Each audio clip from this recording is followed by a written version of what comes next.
Good morning and welcome back to another Story Time Online. We are featuring a book this week about bridges, but unlike last week where we talked about many different kinds of bridges, this one is featuring one type of bridge, and it is based on something that actually happened. So let's get started. 21 Elephants by Phil Bildner and illustrated by Luann Pham.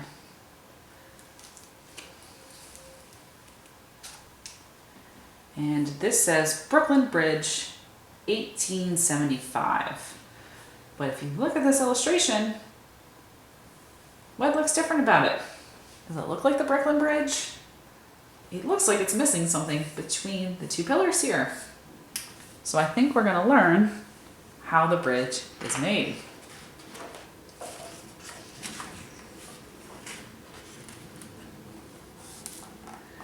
Ever since she was a little girl, Henna watched the workers build the first steel suspension bridge in the whole world, the Brooklyn Bridge. She dreamed of the day when she would finally be able to walk across it and out into the big city. And there's Henna, and there's the bridge being built, like we kind of saw in the beginning of the book. When she was 2, she waved to the enormous towers rising from the waters. When she was 3, she pointed to the traveler rope as it first stretched across the river. When she was 5, she watched and wondered as the workers spun the 4 great cables. When she was 8, she gazed and gaped as they suspended the floor beams.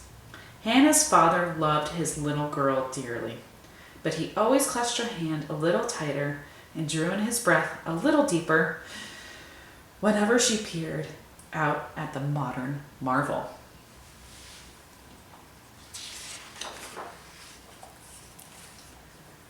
And when that day finally arrived, and at long last the Brooklyn Bridge was complete, this is what her father says. "No little girl of mine will cross that metal monster," her father declared, as he waved and pointed to the nearly 6,000-foot-long structure that now spanned the East River. Then he added, "Anything that stretches that long and rises that tall can't possibly be safe."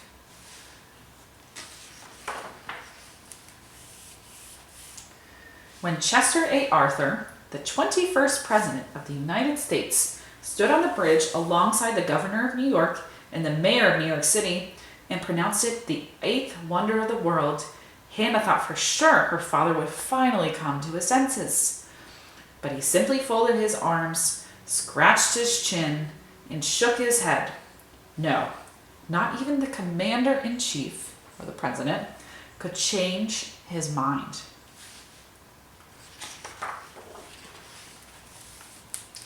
When Mrs. Emily Roebling, the bridge's chief engineer, took the first ride across the bridge with a rooster, the symbol of victory, Henna thought for sure her father would see the light.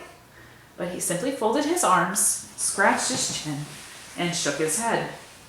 No, not even the woman who had supervised the last years of the entire project could change his mind.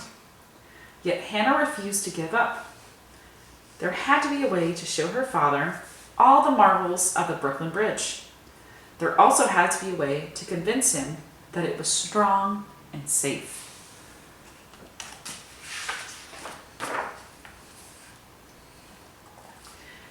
Henna started with her family. "It's too long," cried her cousin. "It's too tall," said her grandma. "If you ask me," added her aunt, "it's certainly going to collapse. That bridge looks like nothing more than a bunch of cardboard boxes tied together with string."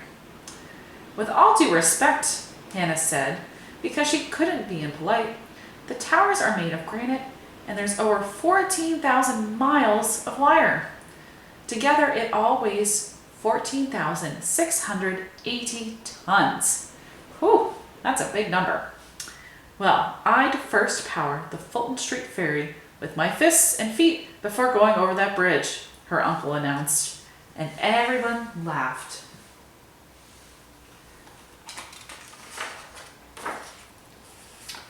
Henna tried school next. "It's too long," cried her teachers. "It's too tall," said her classmates. "If you ask me," added the librarian, "it's certainly going to collapse. That bridge isn't strong enough for all that hustle and bustle back and forth. A small town like Brooklyn has no business connecting itself to a big city like Manhattan." "With all due respect," Henna said, because she couldn't be impolite, "Brooklyn is hardly a small town. Over 400,000 people live here. Brooklyn is the third largest city in America. And with Brooklyn now connected to Manhattan, New York City could one day become the capital of the world. Well, I'd first swim across the river, and I float like a rock for traversing like that contraption," her principal announced, and everybody laughed. I think Hannah's making some good arguments here, so maybe someone will take her seriously. Then Henna went to the market by the church. "It's too long," cried the woman at the fruit stand. "It's too tall," said the policeman on patrol. "If you ask me," added the man selling spices, "it's certainly going to collapse. It's too wide. One lane is all you need, maybe two at the most." "With all due respect," Henna said, because she couldn't be impolite, "the Brooklyn Bridge needs all 5 lanes. The 2 outer lanes are for horse-drawn carriages. The 2 middle lanes are for the cable trains. And the 5th lane is for pedestrians like you and me." "Well, I'd first walk on water before I'd walk on that bridge," announced the minister, and everybody laughed.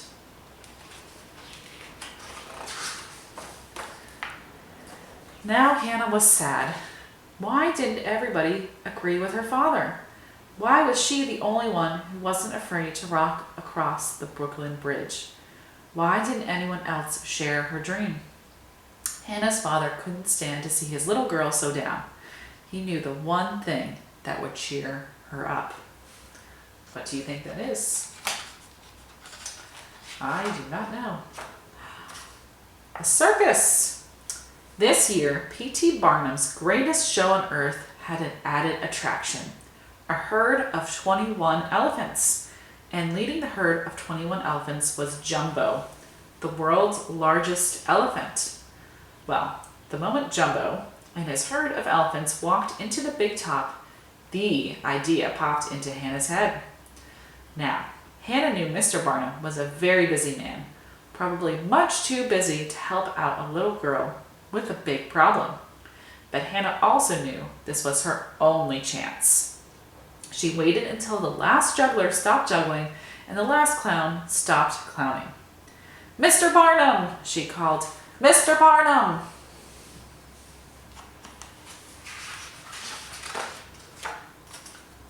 Mr. Barnum walked to the edge of the ring. "What can I do for you, little lady?" "Pardon me, Mr. Barnum. Can I please borrow your 21 elephants?" "Why ever would you want to borrow my 21 elephants, little lady?" "Well, Mr. Barnum," Henna replied, "if you must know, and I suppose you must, since they are your elephants." Henna took a deep breath, clutched her father's hand as tight as she could, and explained her idea.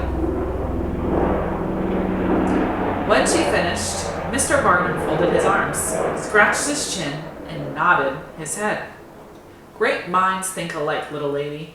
Mr. Barnum reached into his pocket and handed her a flyer.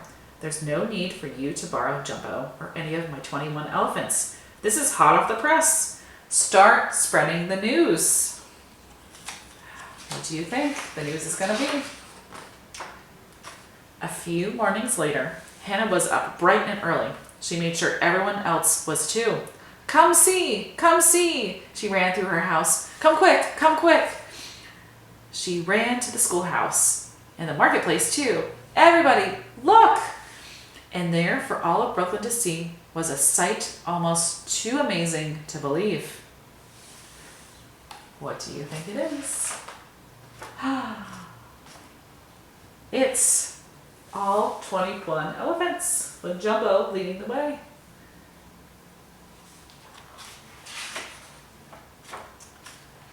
Yes, Henna had finally found the way to prove to her father and everyone in Brooklyn, for that matter, that the bridge was indeed safe and strong. And from that day forth, Henna and her father walked across the Brooklyn Bridge as often as they could.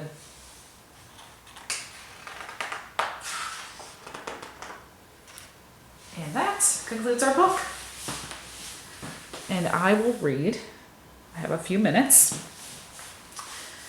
just a little bit about this historical event that occurred. So if you want to listen along, feel free to. And this is based off the author's note. So they're saying, yes, P.T. Barnum did indeed march Jumbo in a parade of circus elephants across the Brooklyn Bridge on the spring evening of May 17th, 1884. By then, the bridge had been open for almost a year, and many traveled across regularly. In fact, thousands of pedestrians and hundreds of vehicles crossed the bridge on the very first day. And within months of its opening, the first passenger train was already making scheduled stops or trips. However, an overwhelming number of Brooklynites still refused to traverse the bridge, and undoubtedly, the events of the previous Memorial Day had much to do with that. Just days after the bridge officially opened, a woman tripped while climbing the steps onto the bridge. A nearby pedestrian screamed, and instantly a rumor spread that the bridge was on the verge of collapse. A horrible stampede ensued. In the resulting panic, a dozen people were killed, and many more were seriously injured. Politicians, engineers, and even Emily Roebling, who was the chief engineer at the end who worked on the bridge, tried to reassure the uneasy citizenry. But more than ever, residents of Brooklyn feared the monolith, which rose from the waters of the East River.